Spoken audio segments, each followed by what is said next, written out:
Hello to all who are watching us on Facebook. This is my great pleasure to welcome you all for the second session of today's conference on Juris Podnieks. So we had this first session for the academic papers, and now in the afternoon we are meeting for and going to have more creative look at Juris Podnieks' work. It's my pleasure to welcome the participants of today's talk, Juris Podnieks and the Constellation of Times. We have 4 participants today. I'm going to do now a brief introduction round to each speaker, and then we will go into the question session. So the plan is we have allocated an hour and a half for today's discussion. We will be talking first for about an hour and maybe a little bit more.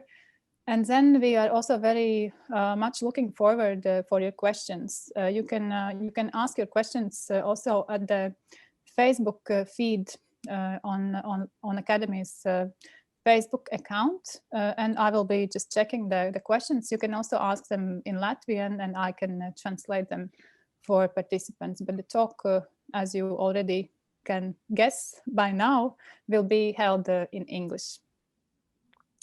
So yes, the introduction for today's speakers. So we have here Antra Cilinska, who is a producer, editor, and also a director. And Antra is the head of Juris Podnieks' studio, and she has been editor for many of Juris films, and also has made two subsequent films after Is It Easy to Be Young? And also now she has embarked on producing feature-length fiction films. So hello, Andra. Hello. Then I'm turning now to Ričards Krīzijs, who has had a long career in TV and film. He was working for the Central Independent Television and was the one who commissioned Juris Podnieks to work on the film, which turned into Hello, Do You Hear Us? Or Mēs in Latvian. And Richard is now a non-executive director at Spring Films, which is one of the UK's most prestigious independent production companies. Hello, Richard. Hello, I'm very pleased to be here. And now also another from our international guests, it's Tue Steen Müller, who is a documentary film consultant and film critic from Denmark. Tue has worked at the Danish Film Board and for a long time has been head of the European Documentary Network. And Tue is also a co-founder of the Baltikum Film and TV Festival, which also has a direct connection to Juris Podnieks, and we will be talking about it later today. And Tue is also teaching a lot and really following the current trends of documentary filmmaking, and is also a great admirer of Baltic documentary cinema. Hello, Tue. And last but not least, Jānis Putniņš, who is a film director who has directed both documentaries and fiction films, and also has been serving as a producer. And since 2017, when the Latvian National Film School at the Latvian Academy of Culture was established, Jānis is head of the school, and so now working with the new generation of Latvian filmmakers. Hello, Jānis. Hello, everybody. Yes, so it is really my great pleasure to be talking today about with you about Juris Podnieks' work. And to start this discussion, I think I will first of all go into maybe a little bit general question or general impression, but What do you think today is the Juris Podniek's legacy for you? What do you think, or how do you see him from today's perspective? For example, I can ask also someone, or if you like, someone can go and start first. Maybe Antra? Well, I think Juris would fit very well into present day situation. I think he would have I hope he would have some bright ideas, and I think all what he was doing, I think that's because he was the type of person who was seeing things in relationship and in connection, and he was seeing the big picture, and I think this is what we maybe sometimes miss today. Yeah, so yeah, that's briefly, maybe something else will come up into my mind. Sure, thanks. And I can continue maybe and say that I'm so happy that you're doing this tribute to Juris Podnieks. I teach a lot. I go around a lot, and on every occasion I'm always saying Juris Podnieks, and I discover, of course, that a new generation, they don't know him. So I think it's very important to introduce him to the new generation, because he's looking at Hello, Do You Hear Us and the Easy films. They are so fresh in every way. I mean, they're fresh. They are quick in editing. There's a rhythm and there's a passion, and everybody should know about it. Of course, this is very important.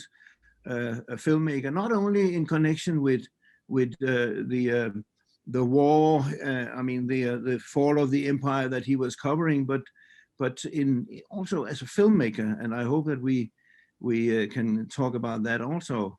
I have made several notes from the Hello, Do You Hear Us, and would like to bring up some examples of things that young people could study also.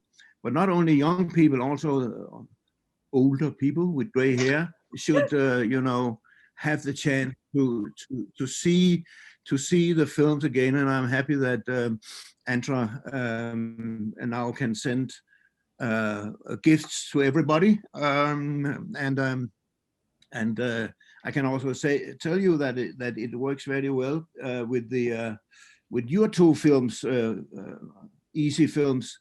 Antra, I saw them yesterday.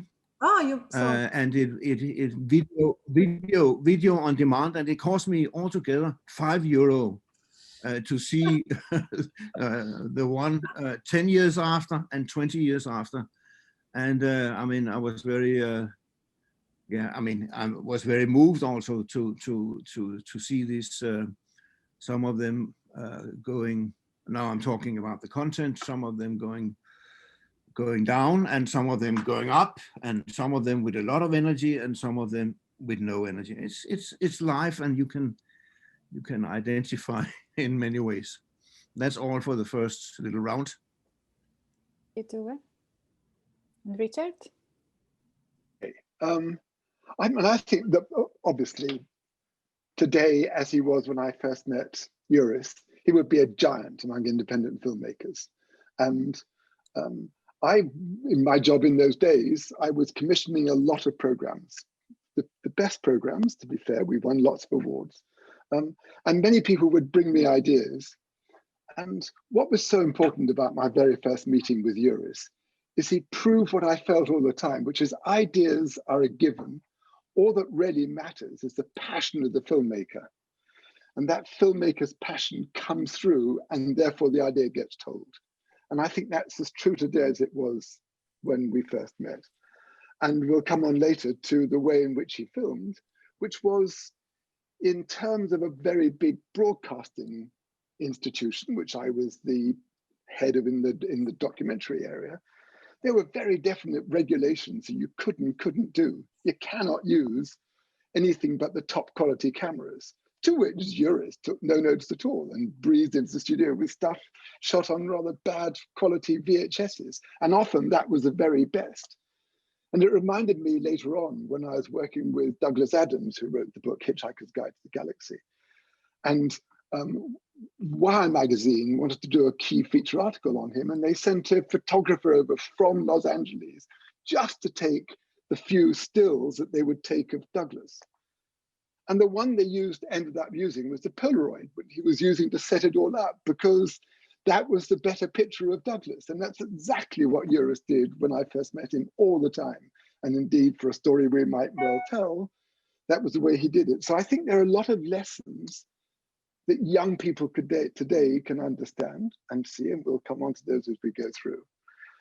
But I hope that Juris, and I'm sure he would have been a giant in the independent world, because we need that independence, not those who are doing things at the beck and call of the BBC or the regulated ones, who basically are making films that they think their channel want. And so the series producers and the executive producers and the controllers are all saying, what do we want? And the best films are not what the channels want, they're what the filmmaker wants. And Juris didn't give us a chance to say what we wanted. It was completely what he wanted. And that was what I so loved about working with him over a 3-4 year period. In fact, a bit longer. So that's what I hope will come across in this meeting, especially for younger people who are getting involved. And now, Jānis, could you also please add your perspective? Yes, I'll try. Well, I would not be so optimistic that Juris would really greatly fit into today's filmmaking world. I think he lived at the right time, the right place, because his films are very, very personal, very idiosyncratic, full with passion. And that's not exactly the quality that it's really easy to sell into today's world. He's a truly unique personality, and his work is truly unique if you look from a broader perspective. And that's what you already mentioned. That's what makes his work so great, is this intense interest, this amazing ability to connect with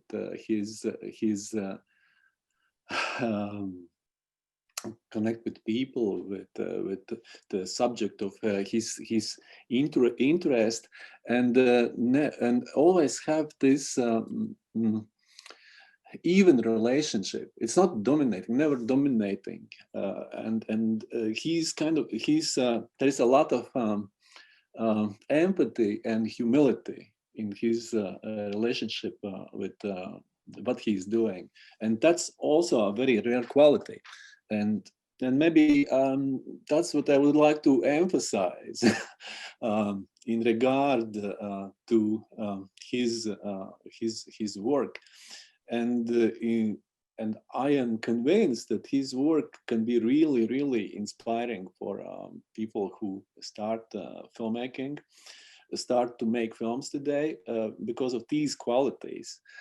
There are lots of great films, great stories, fantastic execution, but very, very few of them have this amazing tactile quality that Juris's films have. And I'm completely convinced that for a true filmmaker, this is an absolute necessity, to make really, really great work. Thank you, Jānis. And maybe, Andra, you can also add from this perspective, when you started working together with Juris, how did you also perceive him as a colleague, and him as when he was also trying to approach new colleagues as you? What was the way that? How was actually he doing the work of convincing, and how did this connection actually could start with him? it was just by working. He made everyone work on the films because he was absolute workaholic. And well, it was just two options, whether you are in and devote yourself fully to what you are supposed to do, or you're out.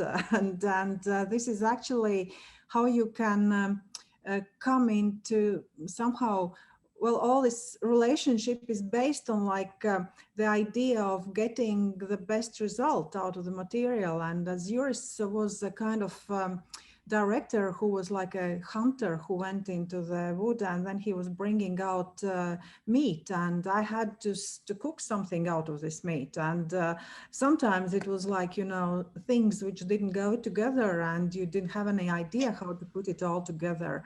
And the story, like the big film, a 5-part series, Hello, Do You Hear Us? It was, I think, it's like the top point of complete chaos from the beginning. And I remember our first viewing for you, Richard, and other commissioning editors, it took 10 hours to watch, and that was the material for 1-hour program. So and I think it took me like I started working with him after A Rifleman.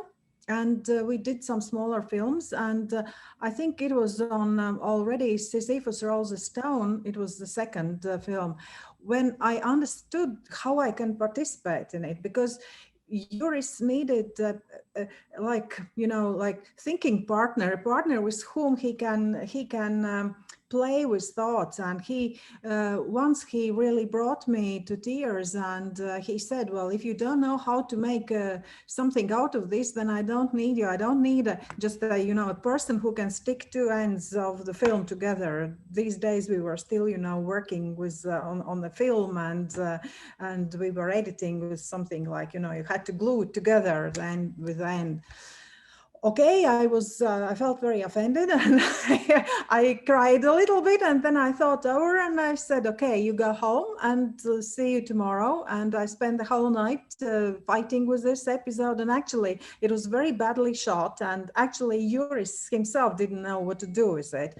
But in the morning I had something to show him, and he was happy. And I think this is like a really like a turning point, because I think this is like, we have to think what are the next steps, and actually it's like when you're making bread, you're just working with this dough, you're just squeezing the best things out of it, and that's why actually always editing took a lot of time and long hours. And it's like, you know, you dive into the material and it takes time before you get out of it. And I think this was, yeah, he was demanding to the very end until we reached the result. Yeah. And sometimes even when it was finished, he came up the next morning and he was sometimes even cutting the negative. He went in the morning to the lab and said, oh, well, we have to just, you know, adjust this or this thing and change something. Yeah. So absolute devotion to the material, to the film, to the idea, I would say, to the idea. And well, he was famous for saying, and once he really offended his scriptwriter for Is It Easy to Be Young, saying that he just read the script and left it on the shelf and went out filming. And but this was a way, because he had this sort of like a platform, like a basement for the idea. And then he was just really gathering material and gathering stories, and you never knew what can come out of it, and just putting them into some context and shape and form. I think this is how it always happened. Can I ask a question? Sure. Because you talked about script, and now we have you and Richard here. What about scripting? Hello, Do You Hear Us? Was there any script? Was there anything on paper? Because I'm also asking this question because today, whenever you want to make a film, you have to write and write and write, you know, to get the funding, etc. How was it in this case? Shall I answer that one, Antra? Let me take you back to 1986. So Soviet Union, Gorbachev was just in. I remember I was sitting in my office in London, and I'd been very lucky. I'd done a lot of traveling when I was young. And there was this huge map on the world map, and this huge landmass called Russia, which I hadn't been to. I've been to once, actually, in 1960. We'd driven there in my father's Rolls Bentley, because he was a writer and they were publishing his books and they couldn't pay him. So they said, bring your family over. So the family went. So I went to Moscow with the idea of looking for a film for an extraordinary filmmaker called Ken Loach, who you probably all know. And Ken was working with me on drama documentaries, and I thought this would be a great subject matter for Ken to see if we can find something in Moscow. And I put together a small joint venture with the Ministry of Culture, which I knew would allow us to do things which most wouldn't. And Lev Gushin was the deputy editor of a very good magazine called Ogonyok. And he listened to me going on about what I wanted, and he said, you don't know what you're talking about. You need to see a real film. So he marched me off to the top of Arbat Street, to the art cinema, which is where they were showing Is It Easy to Be Young? And I went in there with an interpreter. I couldn't speak a word of Russian. And I saw for the first half hour a kind of really rather bad looking film. And I didn't know why on earth I was here. And then it turned out that was a Soviet newsreel and that Juris's film hadn't started. And then Is It Easy to Be Young came up. And I was absolutely entranced by it. I hadn't seen that passion on a screen for such a long time.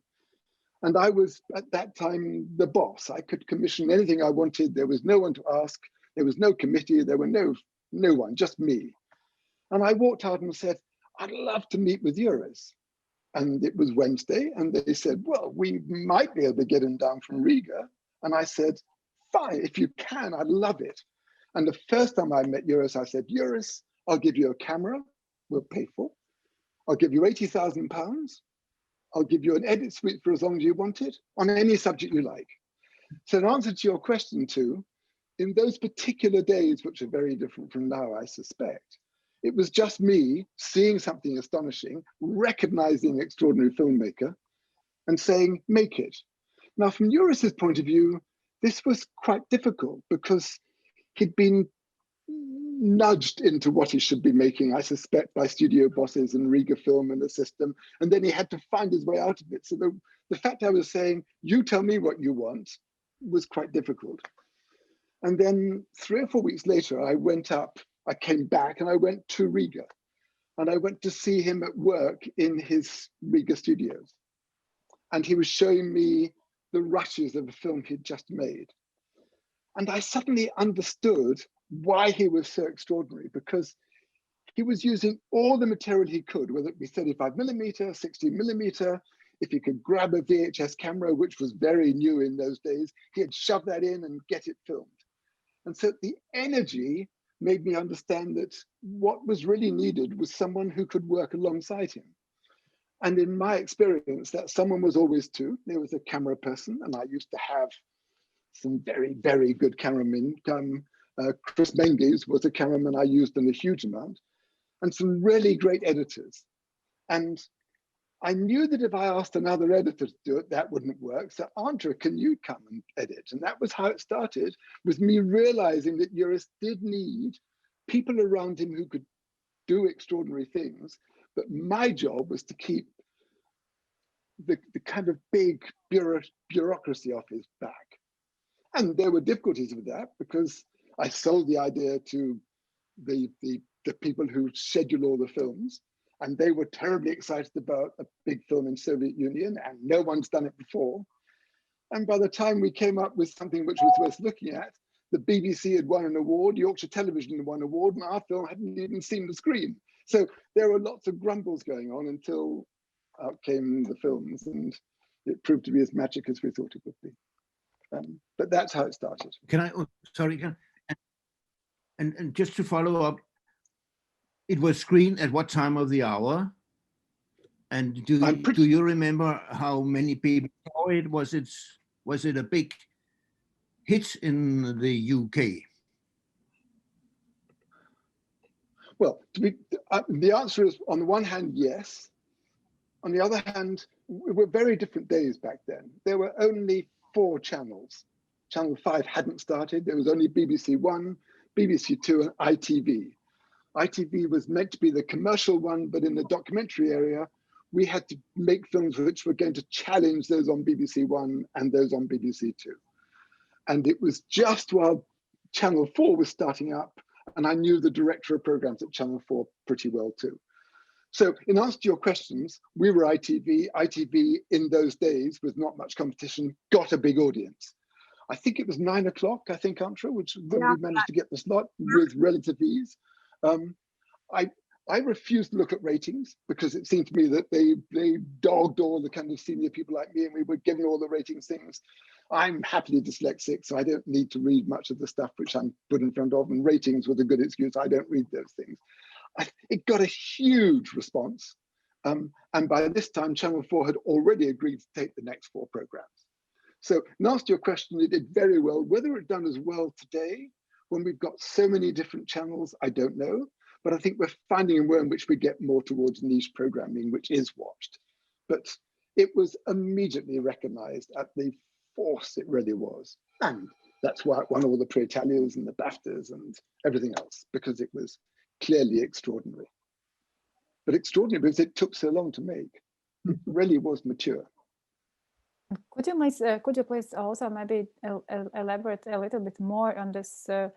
How did you work together? How did you watch the material? What was the process of actually creating these 5 episodes? And how much were you involved in also maybe making some creative decisions or saying him that, no, you have to cut down or I don't know, maybe something else is missing? Could you just tell a little bit more on your working together?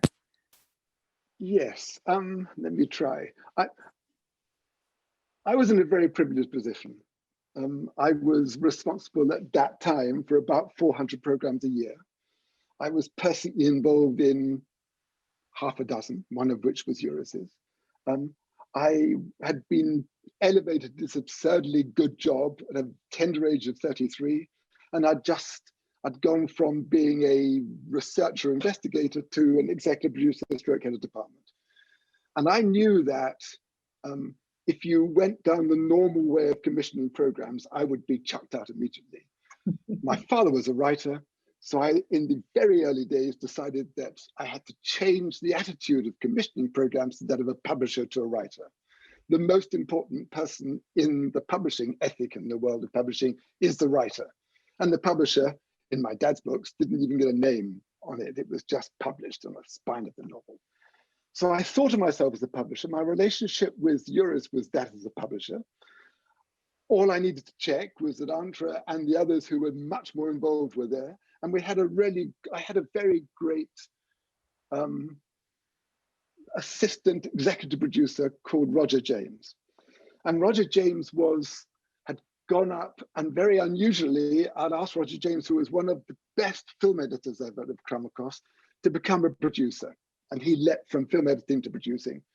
And he was a master at enabling people to do even better than they thought they would. So all I had to check was that Roger was a lot involved, and he was. And so I was able to be the light relief in a way. I was never the person to say, you can't do this. I was the person to be a bit more like, like Juris. Hey, why don't we try it? So when Juris comes along and says, I want to put some VHS material in here, and I was, yeah, why not? And everyone said, well, you can't do that. And it turned out that every time someone said you can't, they had to go to the head of documentaries and ask him. And I turned around and said, I think you probably can. And so in a way, it was unusual, but he was a magnificent person to work with. So in a way, I'm not typical, but I have a feeling that maybe we will be finding with the ability to put your films anywhere as we move towards broadcasters and their particular time slots and their absolute times is moving towards the book world, we may well end up with a number of people who can work more as the great writers do, which is not do what the publishers say, which is use their spirit to take them to be really creative. Because, if you take the really great writers, they had huge ability to change things. If you take the great writers of today, they do. And Juris was certainly one of the great documentary filmmakers. I've only known 2 or 3 others who were anything near his league. I remember Richard was always a good cop.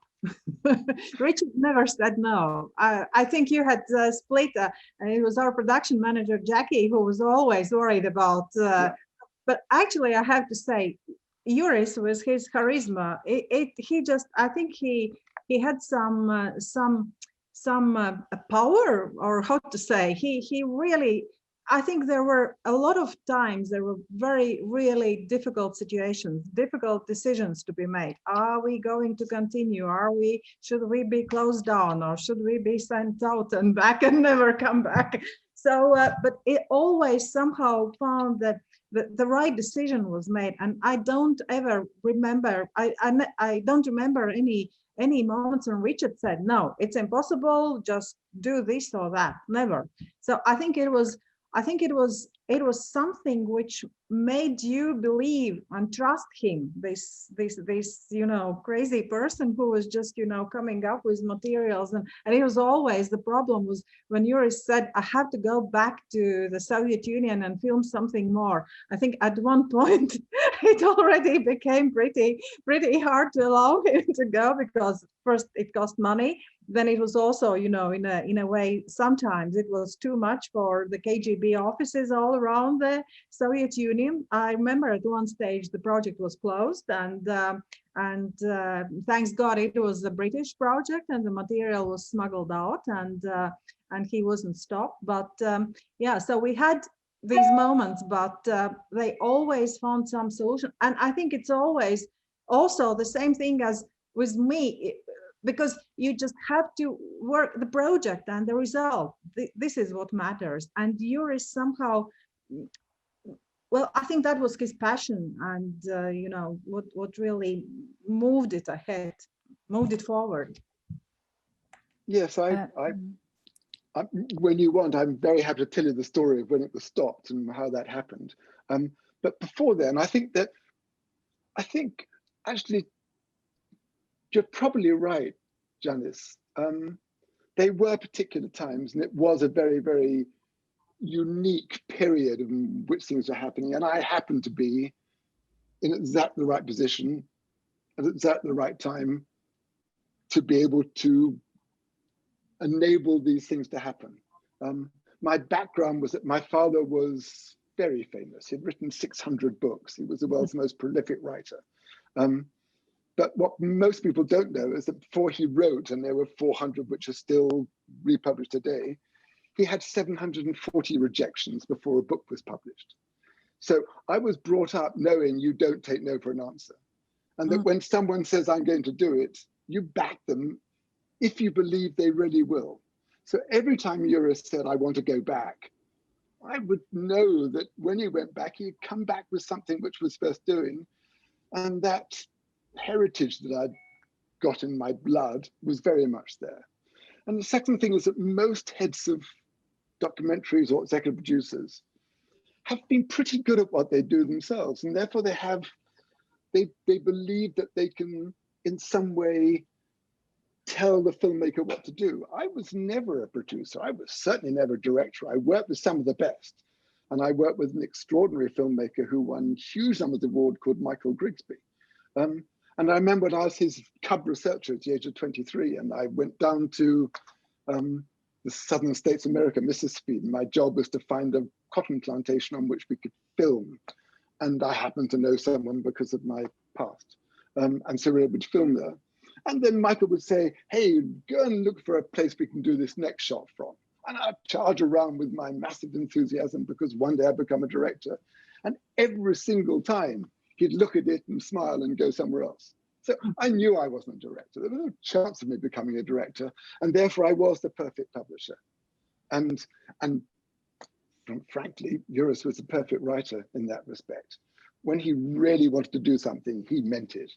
And when he was told you cannot do it, both he and I recognized that the fact that the bureaucrats, Goskino, as far as they were concerned, the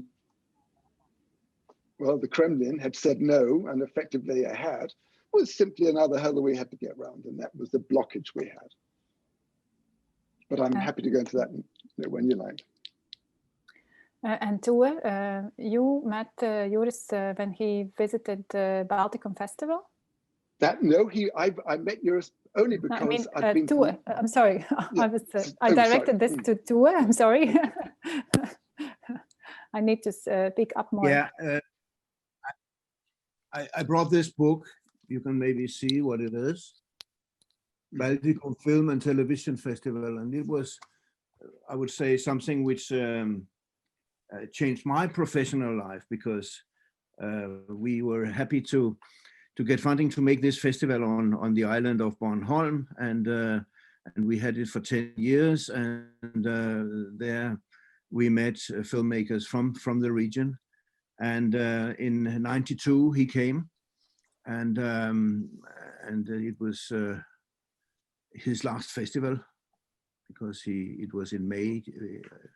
The festival was in May, and that's where I met him. And later on, I got to know more about his work thanks to Antra. When we came to pick films in Riga for the festival, we always went, of course, to the House with the Cat. Mm-hmm. This beautiful place, and was looking for something. But in this book that we made, there's a long article by Hertz Frank, because Hertz Frank was also there in '92, and he said that it was such a wonderful time for Juris and Hertz to be together for a week and talk about film, etc., etc. And he's also talking about writing about Hertz Frank, this amazing pressure that had been on him, making, I think he's saying something like 7 feature-length documentaries in 2 years or something like that. It was, as you said, a workaholic, and he was tired. Of course, he was tired there, and he was talking about, he was a star of the festival. He was talking about, now I want to do something else. I don't want to do anything with war any longer. And that's what he said. And I'm reading in Hertz Frank's article that he wanted to do something based on Thomas Mann, Joseph and his brothers. That was one of his ideas, but it never happened. And then he also was, if I understand it correctly, say if I'm wrong, Antra, that he also was the one to finish Andrei Slapin's film called The Baltic Saga. Mm-hmm. And he didn't do that. He didn't manage. As far as I remember, he didn't manage that. And we also had Slapins in the festival before, and it was also very moving, by the way, that Slapin's wife was there, and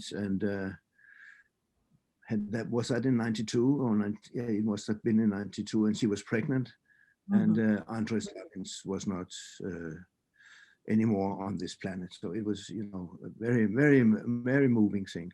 There's also a very interesting that you might be able to use, Antra, in your film. There's a very interesting and very well-written interview with Juris, made by a Danish journalist. This interview might have been, if I know him, I haven't been able to ask him, but I can ask him. This interview might have been taped. Mm-hmm. I don't know if Juris the interview was made in English. I suppose it was made in Latvian or in Russian, and then a translator was near to him. But it was a big. Sorry. Could be also in English. Yeah, I think he could go. He could not. He could speak in English. Good enough. Yeah. So that's my, that's where I discovered, so to say. Of course, I had seen Is It Easy to Be Young in beforehand, but watching this series again, during the last days. I'm just so impressed by the films, because they are not easy films. They are goddamn complicated. And I mean, you know, I was just writing down, then you have something which Yaroslav in the first one, Yaroslav, and then there's Chernobyl, and in the next one we go to Karabakh, and then we are in talking about Afghanistan, etc. But in some way or the other, it all goes together. But also there, I think that young people today can be, you know, can be inspired, as you say, Jan, inspired by that you are able to do to build a film in a way which is not as many films today are, you know, according to the 3-act and all that shit, huh? And going from 1 to 2 to 3. I mean, it's possible to make these kind of things. And it also demonstrates, of course, how fantastic he was to get close to people, and how the way he was. I mean, he was a brilliant journalist. I mean, he could really ask questions in a warm and good way to have people come say something which made sense. I'm especially very fascinated by the Afghan veteran, the young man who lost his leg or his foot, and you might remember, Antra, he's interviewing him in a courtyard, where some kids are also playing football, and he's playing football as well, the young man. And then he sits down, and then Yuri starts asking him, what do you think about this, Afghanistan? And he starts talking, the young man, and said, I don't want to say anything about it because it can be used against me. And he says that, and by saying so, he has already said what he thought about it. And later, and then you cut to something else, and then you come back to the courtyard, and where he's playing football, and then he's saying something like, sacrifice in vain, we were deceived, etc. Very openly, and you, in that respect, Juris is demonstrating how he could get close to people and film them in a very warm way and understanding way. I mean, this is one of the big qualities, I would say. And there are so many other things. And then, if I just say, the films are very timely. I mean, all this material from Karabakh is happening again now. Exactly. In Gorno, it's absolutely again, and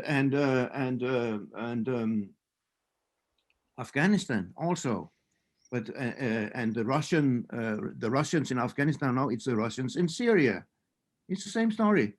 So it has a, you know, it has a current appeal one way in a very strange way. But talking about this complicated structure,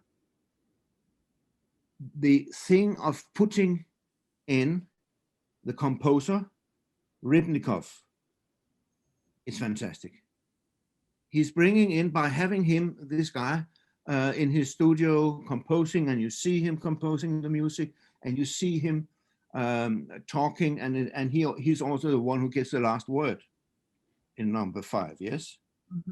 I had never heard about him. I've been Googling him now, but it gives a total new layer in the film. So it's not just reportage what happens in Karabakh, what happens in Armenia, etc., etc.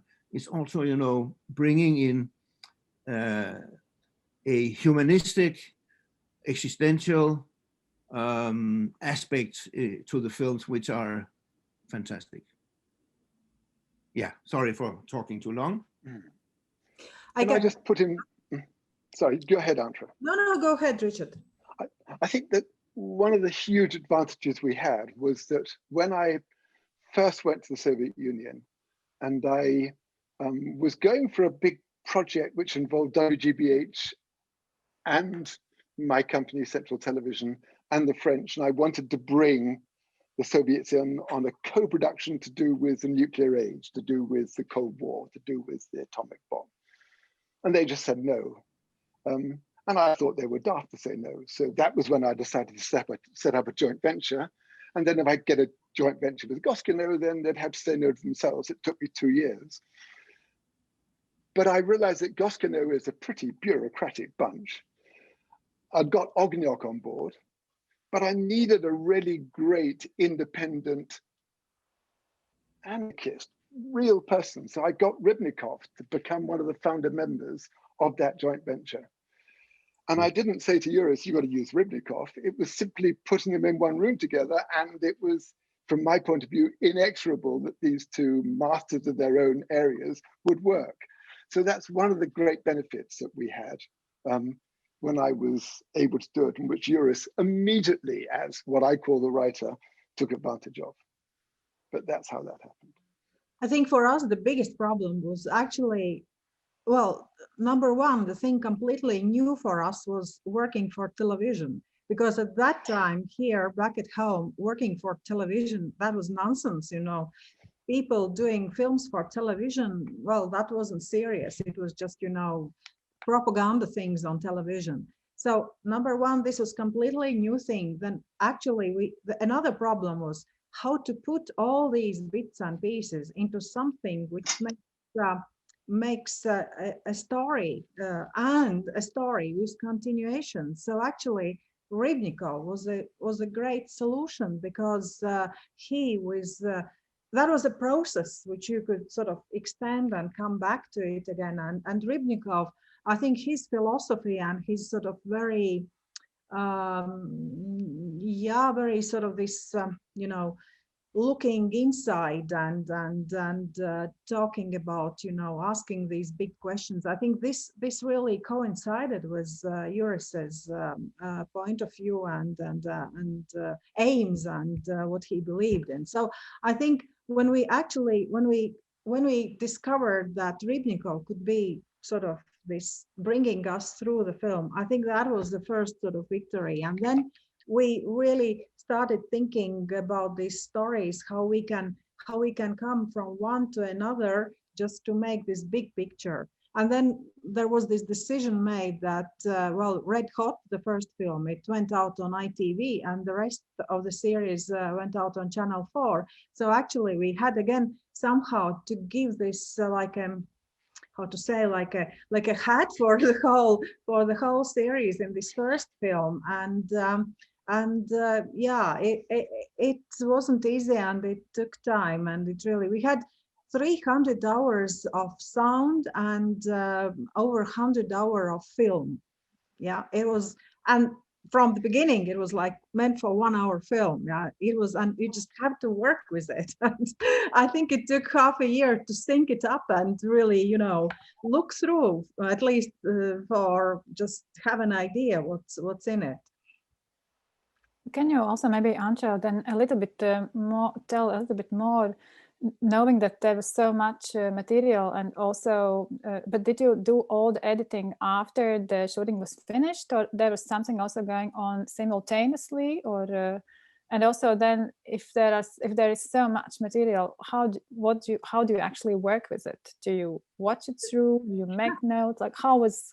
You just a brief comment. I remember when I arrived in the UK, and Juris brought me to Birmingham where we were editing, and the next day he left, and so he left me on my own. And yeah, and so it was like I started working with the material, and I had two British guys, Steve Barkley and Mark Steve, yeah, I think, who were helping me, but of course they didn't have much knowledge of Russian language or whatever languages were there on the screen. So yeah, so we tried to get somehow to work with the material, to sync it up, to write down the text, and And yeah, it took a while, but and then we were living. I used these nice post up these yellow posters. And, yeah, and for us it was something new because we didn't have anything like that in Latvia then. And in the house where we were living, all the walls were were covered with these yellow small leaflets and with different episodes. And then each evening when we came home and we had some changes in the editing, so we put the leaflets on the wall. So and it all ended up, like, I remember when it started forming into some sort of like parts and series. So it was a nice I know, yeah, it's a shame I didn't film it, I didn't make photos of it, but yeah, this is in my memory how it happened. And Jānis, could you maybe tell also a little bit how do students watch Juris films today, and how do you also talk about them? Do you analyze editing or his approach? What is how did you also this summer get ready for the assignment they had to do this time for his anniversary? Well, let me say first that somehow happened that this semester was not really dedicated to documentary filmmaking, but we had to make some urgent changes into our curriculum, so to say, to kind of incorporate Juris's anniversary into this semester. And this way, despite the fact that they were doing documentary films last year, this semester, during the summer and early in the September, they had to watch all the films. Of course, I cannot say if they all watched or not, but I know that at least some of them were deeply impressed by his work. And I think that's the most important thing. Actually, I think that the harder you say you have to watch, it's very important, the stronger the resistance from people. So they have to discover that by themselves. And I think some of them did, and I was, I would say, pleasantly surprised that the things that I found I find essential in Juris's work, they left the imprint or on students' work.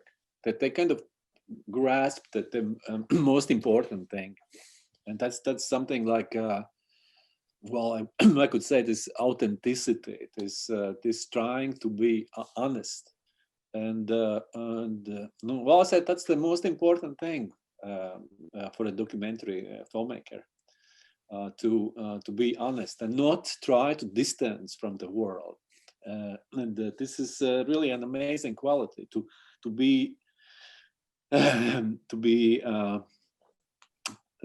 Together, to be in one with the environment and not stay back and look at some kind of like something to manipulate with or to move and to assemble somehow, but trust the inner feeling, the intuition, and your own personal judgment, no matter how politically incorrect or not conforming to the general tastes, or I mean the kind of political views at the time it may be. And that's the important thing. But I should probably explain what we did, how we accompanied this mixed together documentary and fiction filmmaking in this semester. So they had to make portraits of their classmates or their fellow students, and portraits in action, so to say, how they make films, how they think about films, and what's more important, what do they think about world, and how they see themselves in this world, and then trying to establish some kind of intimate relationship with the people that they are portraying. That was the most important thing. And I think I repeat myself, for a documentary filmmaking, it's a very, very, very important thing. Actually, I think the most essential thing, to have empathy towards the world and this open relationship. And he himself also wrote and has said in interviews that for him, the poetical tradition of Latvian documentary meant a lot. And how do you see in his films, what was his interpretation? How do you see his poetical language? Well, there is no question that his filmmaking style is very poetic.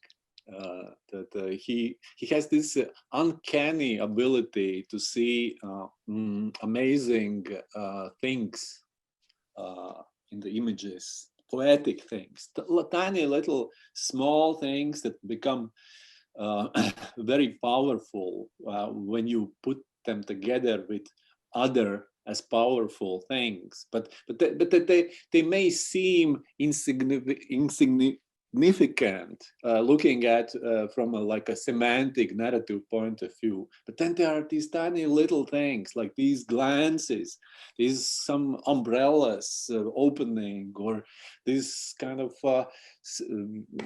gait of a person, or how he stands or how he leans, and he sees these things, and this creates this layer in his films that it's impossible to describe in kind of like a really strict, precise terms. This is the poetry of life, that I would say, that kind of finds its expression in Juris's films. And of course, the editing, the way he puts together images, well, working with Antra. Antra can probably say more about that.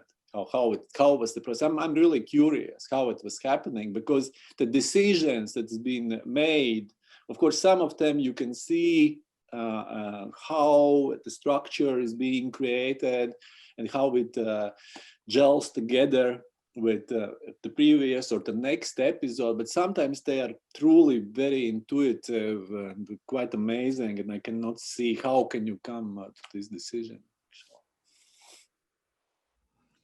Well, I think the main thing was that it was important not to lose the audience, the viewer, and the main task is just to keep him well informed, attracted, stay there, and actually to create this sort of like a flow changing from one scene to another, from like one shot to another, to find this sort of like it's carrying you. Get in this boat and you are carried forward by this stream, and to well, sometimes you just, you make an abrupt sort of like a sound or noise or music or cut, but it helps you to get rid of that information and to be able to continue. So I think this sort of like flow of thought of some idea which takes you over.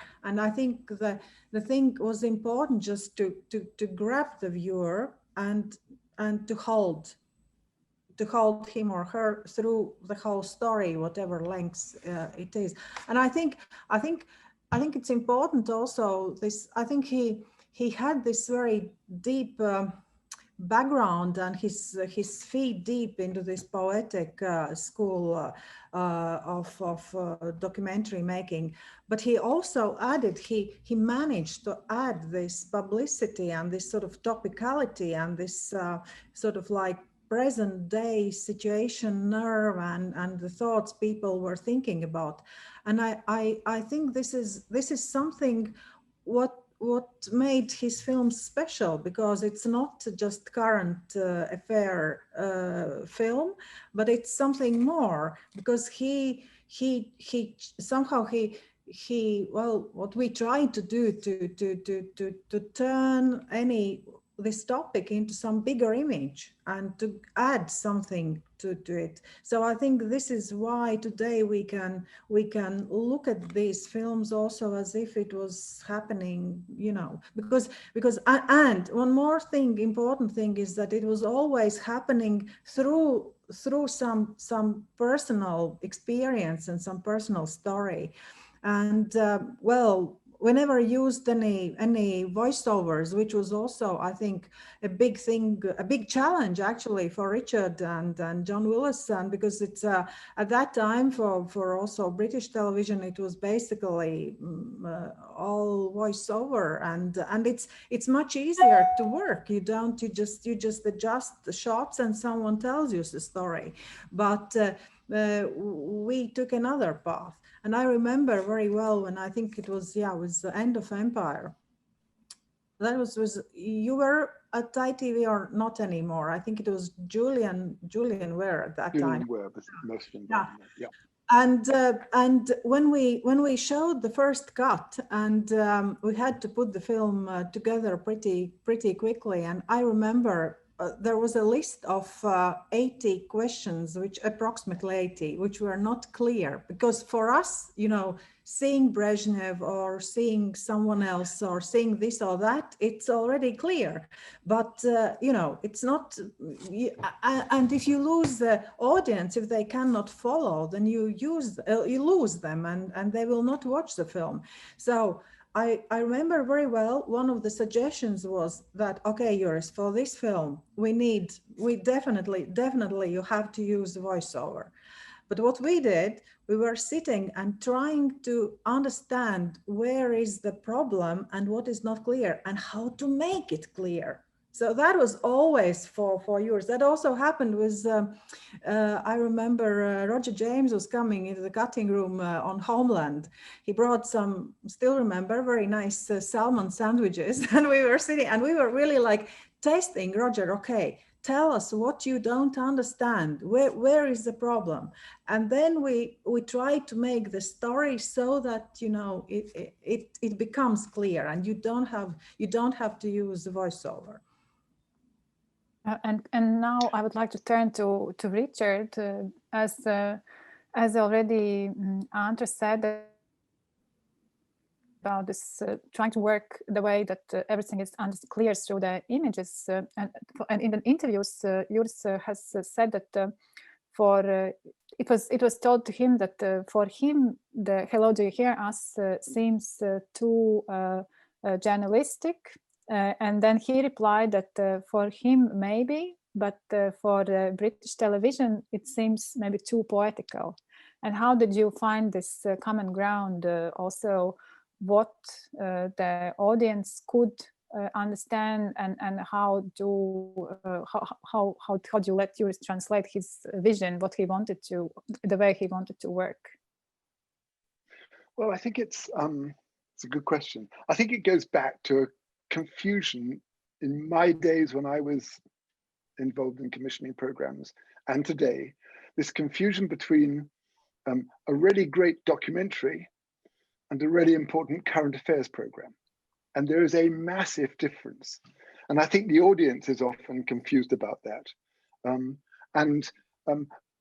The biggest difference, which the BBC hates, but which I really loved, is that a true documentary is not balanced. It is a subjective, unbalanced, passionate story from that person's point of view. And the broadcasters find that very difficult because they want to balance all their programming. And certainly the BBC's charter says we have to, and so do the ITV's. And Juris was an opinion writer. This was his. And so the important thing was allowing Juris to say what he wanted to in the way that he needed to. And I think I've mentioned them before, and Antra just did, Roger James, who died, unfortunately, a few years back. But Roger was more a person who needed the audience to understand it, where I was more a person who said, no, it's not what you want, it's what Juris wants. You know, that's what we've got to find a way. And as Antra says, Juris's job was not to let you take your eyes off the screen. Juris's job in documentary is not to give you all the information. Juris's job was to say, when you finish watching the film, you then go and find out more. And in a way, that's the job of a really great documentary. Interestingly, most of the people who worked in my department would say you need to structure it more, you need more voiceover. Julian Ware would certainly say that because he was working for ITN, he was a master film editor, he would encourage all his directors to do it, and he would, you know. Whereas I was much more involved in so many different people that all I wanted was the voice of that person to come across. And Juris was at the very top of that tree. He wasn't alone, to be fair. There was an extraordinary filmmaker called Adrian Cowell, and I commissioned him to go to Brazil for 10 years. And I had no idea what he'd come back with. And there was screams of outrage that we would do it. And we didn't have a license for 10 years. So I had to create a special trust with the United Nations Environment Programme and with WWF and with Central Television, so that if we lost our franchise, we could still continue with the series. And Adrian would come back with reams and reams and reams of material, which no one had looked at for 2 years because they'd been locked in boxes and safes in Brazil. So in a way, Juris was absolutely there. You couldn't let most people do it, but I knew you could let Juris. And that was the secret. And Juris was not, what everyone said, a current affairs person. He was a person telling his story with his bias, and it was a very strong bias about something which was extremely important. And as has been said, is very, very current and relevant to today. Tue, maybe you have something to add? Yes, this confusion between current affairs and documentary, I mean, it still exists, unfortunately. And when I've been to some film schools, the students say, no, I don't want any kind of, I don't want to film faces. I don't want to film faces. I don't want to have interviews because then it's not a documentary. And which is absolutely nonsense. I mean, and I always say it depends on the face, it depends on what the people is saying, etc. And I think that what people also can get out of watching Juris films is, I mean, fuck the rules. I mean, there are no rules.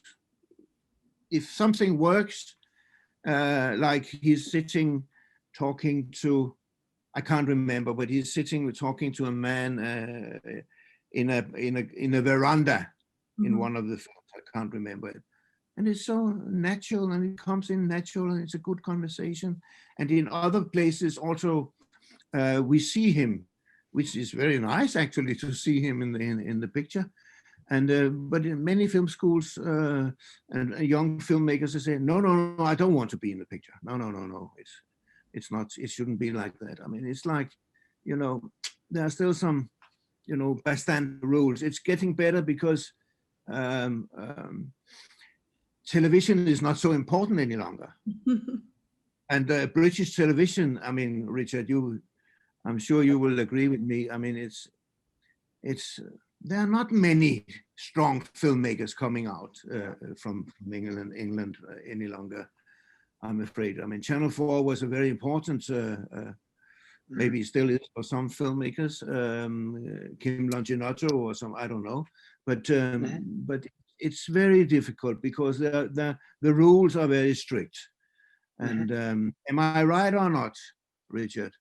I would agree with you. I think it's the individualism which makes the creativity which makes it work is no longer apparent. Everything is commissioned by committee. The rough cuts are shown to a committee. On that committee are the people who look after the budgets, and so it goes on. So I absolutely agree. everything is topic, subject. I mean, and you have to explain, as you were saying. I mean, you have to explain because the audience will not understand. And that's another very good thing about some of the Hello, Do You Hear Us episodes or parts, is that sometimes a long silent sequences. This is very good. Yeah. And I remember one of my other heroes, Sergei Dvortsevo, he made this film called Bread Day. And it starts with 4 or 5 or 6 minutes of nothing is being said. And he was fighting together with Jane Balfour, who was his agent or his, agent with Channel 4 to keep it. Because they said, we cannot show this on television. And then he said to Jane Balfour, who said to Channel 4 people, then you can't have the film. And at the end, luckily, they won.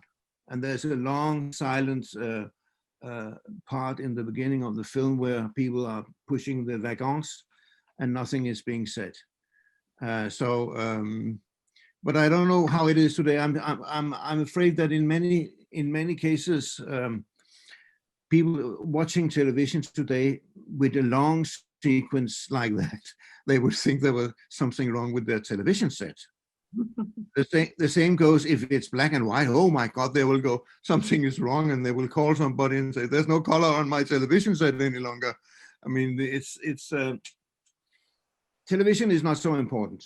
I mean, and that's another little side thing that I'm so happy with, that the Baltic countries now have their film funds, film institutes with limited money, but they are there, and they're there to support the documentary film as an art form. Am I right, Antra?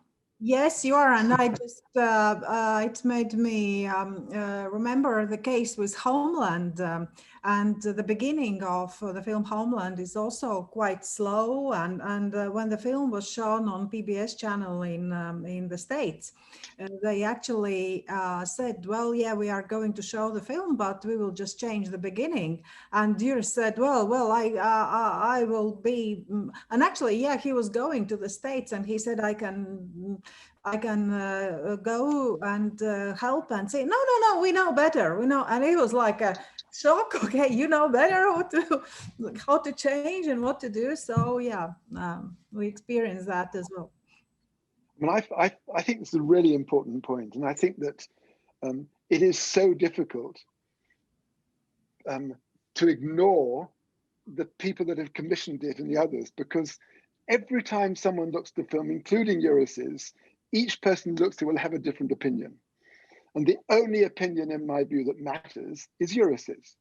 As long as you've made sure he's really thought through all the consequences, like they'll switch off when they see those long silences or whatever it is. But we have to trust the filmmaker more, has always been what I say, which goes back to, we need to change over to becoming publishers. I was very hopeful when I saw some of the stuff that Netflix was doing and some of the stuff which Apple TV is doing. But we just made a film with Apple TV at Spring Films.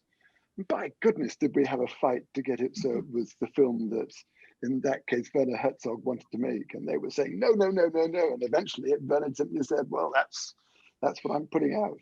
And they were right. And we got a lovely letter back saying, you were right. You've got to listen to the people you've commissioned to make the films. And we don't. We decide to tell them what to do. And in current affairs, maybe you can. I don't know. I've never been a current affairs fan. And I will now join in with the question from one of the audience members.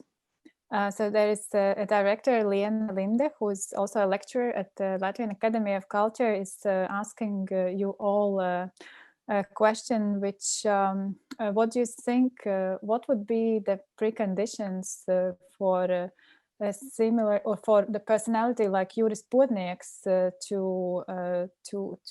be not to create, just somehow lost the word, but that we would witness the presence of personality like Juris today? What would what reasons or what kind of base, or I don't know, what would we need to actually, would it be possible, and how would it be possible to have some personality like yours today? So yes, please share your thoughts on that. I remember at the Baltic Forum, we were having a drink, Antra, and we were talking about Juris, of course, and you said, if he had been alive today, he would have been going immediately to Belarus. To film in Belarus. I mean, he would go immediately there.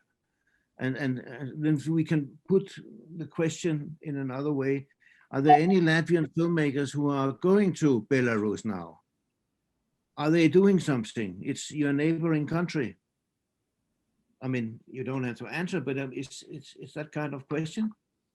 I mean, this you know, a filmmaker who says, okay, there's something happening, we have to document it, and put the camera and go. No script, just go. Is that possible? I mean, that's a general thing, yeah.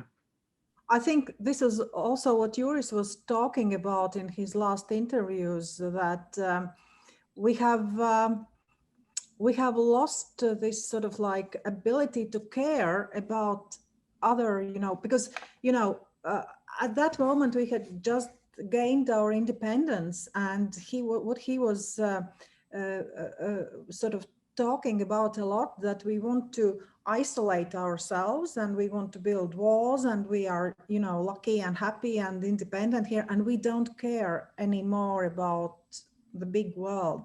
So I wouldn't say that we don't care at all, but I think, you know, I think it's also for a younger generation.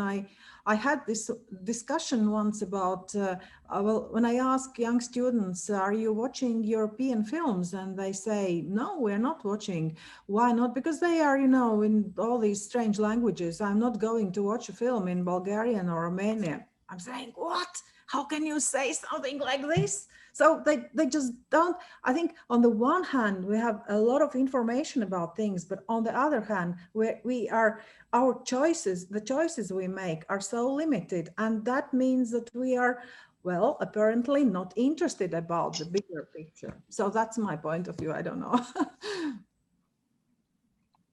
Okay. I think the question is, can you find a Juris today? And how, if you are a Juris, can you get yourself seen? I think was what I took from the question. And it seems to me that what too often young filmmakers are doing is trying to work out why the person they're going to, what that person wants. What does the BBC want? What does the film festival want? And the answer, and they would take in, and they did in my days all the time do it, take in 3 or 4 projects just in case I'd like one of them. And to everybody who came in with more than one project, I'd say, no, I'd love to make a film with you, but I need to know what you want to make. And you choose which one you want, and then I'll tell you whether or not I can find space for it. And if I can't, and I think it's a great idea, I'll see if I can get Channel 4 to take it, and you can go down that route. So I think the answer is, the first one is, how do I get people to recognize me? Don't go in with a large number of films because you're like everybody else. Go in with your one passion. I'm afraid the other answer is much more difficult, which is, how does someone like Juris get recognized? And there's this terrible word, but it's the most important word in any industry, and that's luck. I just happened to be at that cinema when Lev Gushin said, come and see a real film. And I saw it, and I was one of the few people that would recognize that talent. And so much of what happens in our industry is luck. So you've got to find a way in which you create it. Now, one way of doing that is to make films that you know will go in film festivals, because film festivals aren't looking for a big audience. They're looking for a particular, they're in a closed room, and then you take away the television, what the television wants. And much of the films that Spring Films is making are deliberately made, so they're going to be seen theatrically as well as on broadcast and Netflix and all the channels. So I think that's something to ignore. It's like the meeting we're having now is not a huge audience. It allows us to be really very specific in what we want to talk about. But find a way of looking for luck is, I'm afraid, a big tip for everybody in every industry that I know of. Look for luck, yeah. I want to add probably something. Yes, times have changed. And I think in Juris's film, you can actually, in view, you can see it as change. When the system gets established, then things change. I mean, Chernobyl, when you have this heroism at the beginning, people trying to help, not thinking about their health and just basically being almost suicidal. And then, of course, after a while, it's huge salary, money, and you go there to make money, and it's more or less safe at the same time. And of course, when we get into this kind of like environment where it's so structured, it's difficult to keep this burning, inquiring spirit alive. And I think that's the most important thing, not to lose it. Of course, there is luck involved, but the biggest problem is that you have this spirit, you have this inquiring, empathetic attitude towards the world, and not to lose it. You get bumped into the wall once, twice, 10, 100 times, but you just don't lose it. That's the most important thing. And sooner or later, and well, things will work out. I'm absolutely sure about it. The problem is that, of course, no one really has this patience. And I'm sure that even if Juris hadn't met you, Richard, like he would continue to do his own work.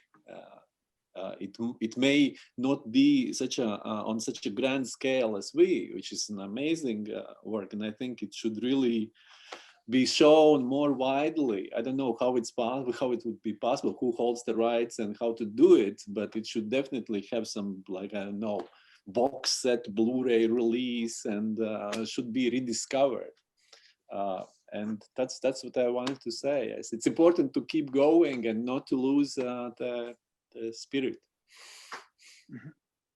We have one more question from Diana Aisha, and she's asking what, in your opinion, is the difference between creating a documentary film in the editing room and writing it in the beginning, more like as a clearly set script, and how does the finished material differs, and what things can be discovered.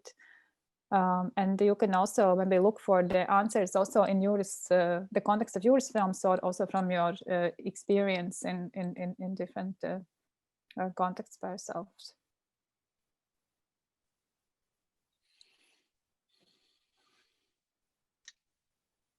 Who's going to start this one? It's thought-provoking. Richard. Question. No one's ready yet. Antra is ready. No, I think Richard will. Okay, I think the secret to, I come back to it's yourself that matters.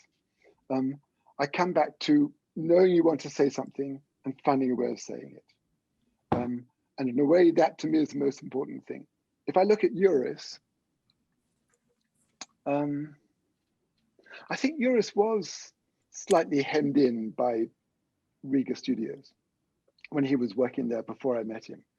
And the freedom that I was able to give him came with a lot of money. I mean, I was prepared to give him £80,000, and I ended up spending £800,000, which is quite a big difference in the budget.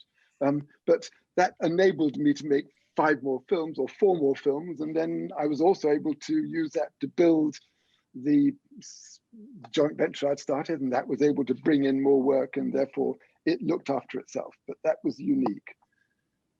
So I think a confidence in yourself is what we need to learn from Juris. I think the other thing which I want to talk about is the difference between the technology we used to use when Juris first started. When Juris was starting, and there was the Steenbecks, which Antra talked about, which we had to edit on, and the Arriflexes and the Eclair cameras and all that lot, they were pretty complicated. And the quality was very good, But nowadays we have a phone, and the quality of that's extraordinary. And if you look at the difference between it, you take me, and if you give me a pencil, I just write gibberish. If you give one of the great writers of the old days a pencil, they would write brilliantly. And so remember that your iPhone is your pencil, and then that liberates you. And what Juris did so brilliantly was the so-called interviewees, the people he was talking to, had no idea there was a camera there by the time they were into the conversation with him. It had gone.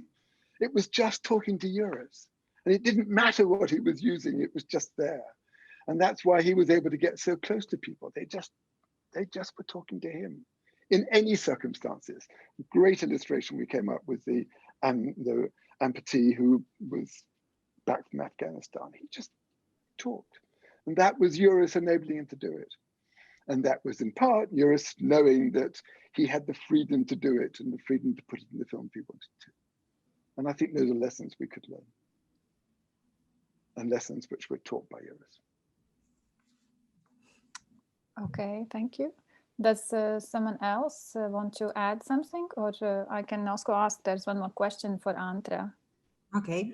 Before we are gradually wrapping up, as somehow time is really flying and we are really approaching the end of the talk. And so for Antra, the question is that it's not as much about films as about the changes in the political situation, and what was Juris' attitude in already independent Latvia, when many of people who were formerly connected to the Communist Party were also in important positions in this new state. What was his thoughts about that? So he said that they should leave their posts, and I think that was his famous speech at this National People's Front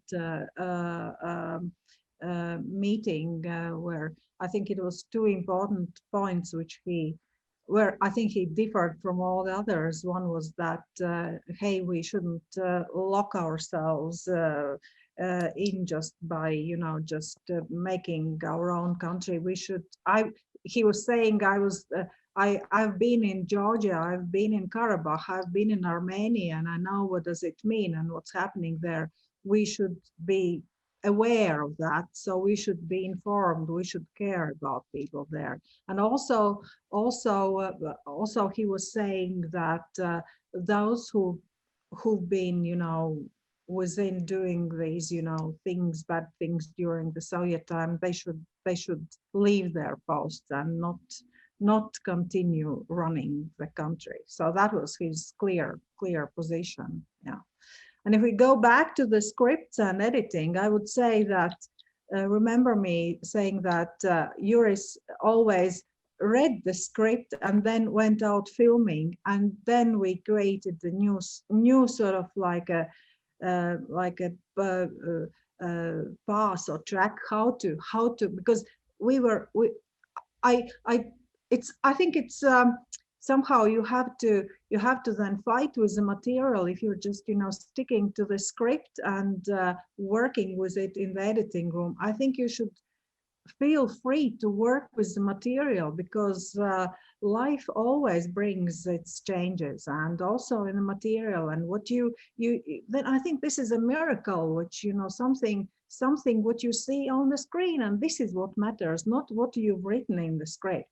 So I think it's crucial for the feature films, because if you don't have a good script, then you will not have a good film. Yeah, because you don't need unexpected miracles in feature film material. But for a documentary, I think it's very good to have a script, because it makes you think about things, what to look for and where am I going. And then on this research and on this trip while filming, you just discover things, and then you put them together and make a story. I think we could have like hundreds of pages of scripts for Hello, Do You Hear Us? It would just, I remember when Juris pitched Homeland, and it was after Hello, Do You Hear Us? When all wonderful people were inviting us for dinners and meetings after we had survived during editing of this long film. And there was this question, what's your next project? And it was like, Juris wasn't prepared for that project. But then he had this idea deep in his mind somewhere that he wanted to make a film about our choir, which is standing and just the audience is changing, which means the times are changing, but people remain with their ideas and their passion for singing and what did it mean for our nation. And I think he solved it perfectly because you guys said, great, okay. NHK joined in and that was the script. Yes, I didn't answer that question. I should have done. I would argue in documentaries, the script is best written when it's all over and you can then go back and see it. And I think so many people today commission the script or the pitch they've been given, whereas the glory of being a commissioner is that you find a person and you have no idea where he's going to go. I had no idea where Juris was going to go. I just wanted Juris to go somewhere and take me on a voyage for an hour of television and for many months of film. So I think the scripts in documentaries and pure documentaries are much less relevant than many people would argue they are. I would say that when I was commissioning films in the Danish Film Board, I always said to people, you can write a script if you want, but the most important is maybe you put down, writing is good. Put it like that. Writing is good because it's, you get clearer in what you want to do, but it's not necessarily what is going to be in the film. But write down why you want to make this and what is like a letter. Write a letter to me and why you want to make it, and then go and make the film. It's not today. It's unfortunately also at the Danish Film Institute. I know that they are asking for papers, and in other countries like La France. I mean, before you start shooting a documentary, you have to deliver 25, 30 pages or something like that. It doesn't make the film better. Absolutely not. Yeah, but these all bureaucratic organizations, they have to somehow adjust their decisions and approve what they are, giving money to this sort of that. That's life, that's reality. So they need some papers, and there are not always people with such a vision who can see through like 3 lines, No, it depends on the structure also, because in the Baltic country, it's good you have film institutes, but you also have so-called boards or committees who are going to read what the filmmaker is going to make. It's not like when Richard was just saying, okay, I'm the one, I can commission, and I was in the same very lucky position that if they came with 10 lines on a postcard and I knew the filmmakers and I trusted the filmmakers, go ahead. I mean, this is unfortunately not the same today. The commissioner at the Danish Film Institute, for instance, they have to, ask for a script and papers, etc., even if they still have the final word on whether this film or that film should be supported. So there's too much paper in documentary world. But now, if you look at the other end, so one is to write a script or to make a film, and then we have the film. And now I think, Antra, I will go back to what you were showing in the beginning. So the question about the accessibility of Podniek's films. And even though, of course, like we know some of them more, some of them less, but still this very important question is where people who want to have them or want to watch them, how is it possible to do? Yeah. In the meantime, it's just please contact us because we have all the DVDs. They will be also on the platform Baltic Films, and in the shops. We haven't managed to do it just because, as I said, I received today the last two treasures, which is short films and Soviets, so which is like two DVDs just to get all them. Yes, and we will send out information as soon as we can. And well, if someone really wants something really fast and quickly, contact me, antra@jps.lv, and yes, we will sort it out. Okay, thank you. And I think now we are really already a little bit over time. So maybe there's something that you still have a burning sentence or topic I didn't address yet, and you would like to say at the very end of this discussion. So please go ahead. The floor is yours. Can I just be slightly optimistic for the future, just because I Yes, can't please. stop being optimistic?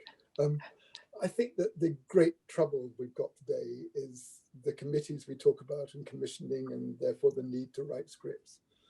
But I always say to myself, the one thing we know is that everything goes round in a circle. We used to have winter and spring and summer and autumn, and then we're back, and it goes round in very big circles. So keep on going, and I think we'll keep on going round the circle. And there will come a time when individuals like Tue and me were able just to say yes and do it, and I trust you.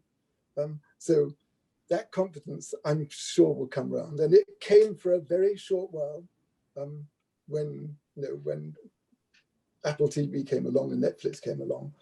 But in the meantime, I think you do have to have the strength to do it for yourself. And if you haven't got any money, use the tools you've got, the smartphones or whatever. But get it so that when the opportunity arises, you can take the opportunity. So you need to keep on working. Don't lose faith. Don't lose faith in yourself. Absolutely. Yeah. Don't worry, if you get 742 rejections, get the next one and you may become the world's most prolific writer. It's where I come from. Do it. Yes, I mean, it's there are so many good films being made. Right? Mm-hmm. There are. And I think that what Richard was saying, it used to be camera comme stylo. Now it's iPhone comme stylo. Huh? Yes. So just to, I mean, the technical development is, you don't have to wait for for money on your bank account. You just go and then, film. Yeah. But you should know what you're filming, of course. Yes, absolutely. You need your passion. Absolutely. Okay, and maybe Jānis also something on this note. Oh, yes, I totally agree. With Tue, so many good films are being made despite all this committee stuff and councils and stuff like that. And many of them are really being made, not waiting for the money, but just doing. And then that's how they should be made. First of all, there should be passion.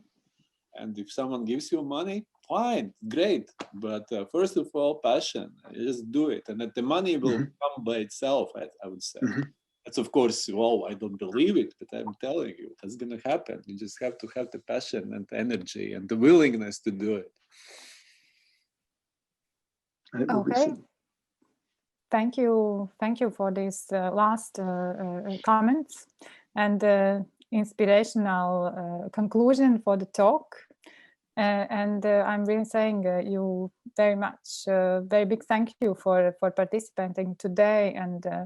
And it is really great that we have this opportunity again to talk about Juris' works, and I hope we will do it again in not so distant future. Thank you all. Thank you very much for having me. Thank you. Bye-bye. Bye. Pleasure. Thanks a lot. Thank you.